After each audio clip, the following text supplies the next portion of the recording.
The siege, massacre and bloodbath resulted in the deaths of over 1,400 civilians. More than a third of these were children. Shame! Over 5,000 people were injured, more than 100,000 people were displaced, and the entire infrastructure within Gaza was destroyed. Today we stand here watching in horror as history repeats itself. We watch as the fourth largest military advantage in the world rains down bombs and missiles onto a defenceless civilian population. Living in the most densely populated place on earth and the world's largest oasis. And for 64 years, world leaders have been shamefully complicit in their attempts to justify these heinous war crimes and unconscionable crimes against humanity. Shame on world leaders, shame! Shame on them, shame! Today, our Prime Minister condemns Hamas and perpetuates that lie of self-defence. Shame on them! Shame!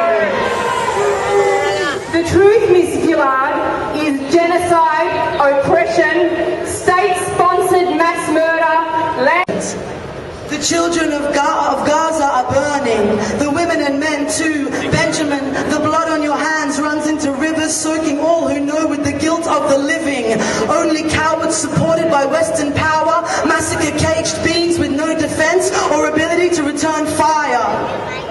The children of Gaza are crying, the women and men too. Where are your people? Those with a history of being tormented have become the tormentors. Just across apartheid walls, they stand idly by as you commit genocide in their names and thousands die.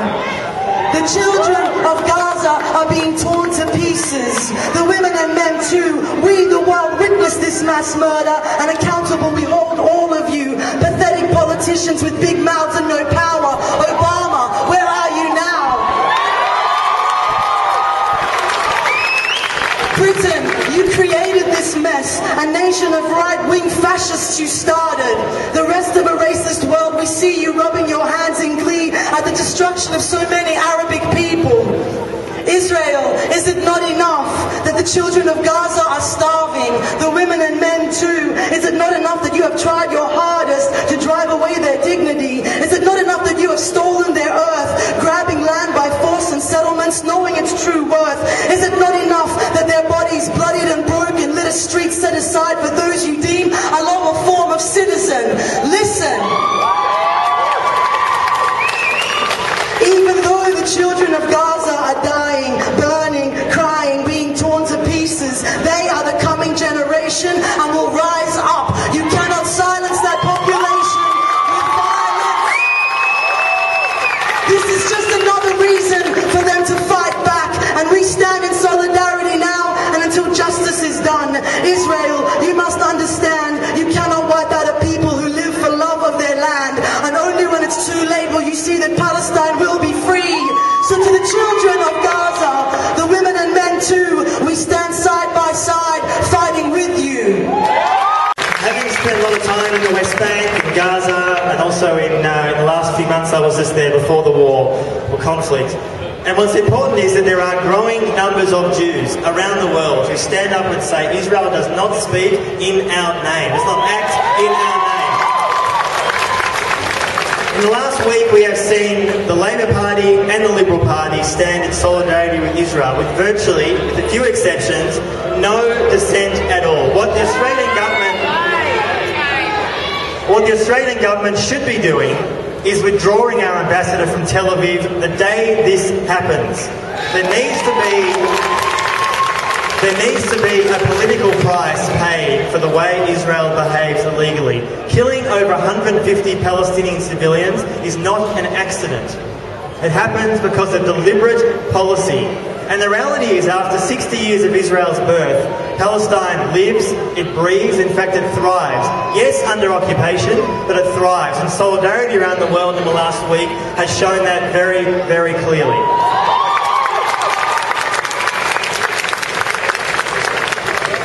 One of the interesting things about speaking and writing and talking about Palestine over the years is to see what kind of people come together to support Palestine. It's not simply one kind of voice, it's a range of individuals, and I've found over the years that one of the things that inspires me is the kind of diversity of people who say Israel cannot continue to exist and claim to be a democracy when you occupy millions of Palestinians. It is not possible. And what Australia should be doing, what Australia needs to do, is to impose not just criticism, but sanctions against Israel, just like we saw against apartheid South Africa. And if you think that sounds unlikely, there are many areas in Europe at the moment, certain governments that are talking about imposing sanctions against Israeli colonies in the West Bank. It is beginning to happen. Mark my words.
Palestinians, but for the rights of Palestinians to live in peace.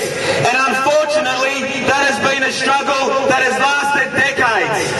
It is unfair and wrong for any people to have to exist in a climate of fear every hour of every day for the last 5 decades. We want the apartheid wall ripped down. It's a racist wall. It is stopping people from getting medicine and access to healthcare and education, which is a human right. We want peace in the Middle East, not continued murder and oppression begetting more violence.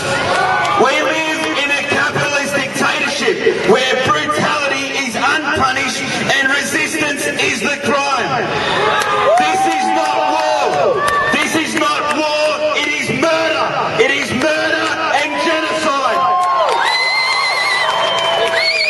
When will there be a war on poverty? When will there be a war on violence? When will there be a war on ensuring that people have peace? There is only a war on workers. How can you hate so much that you can bomb a child to death?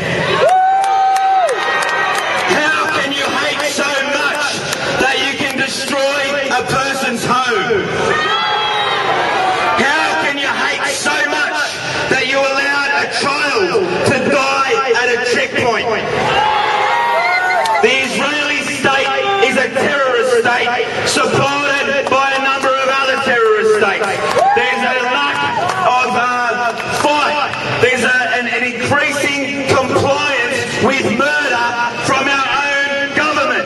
It has to stop. We have to have a working class that understands our responsibility to ensure an end to violence, not a continuation of it.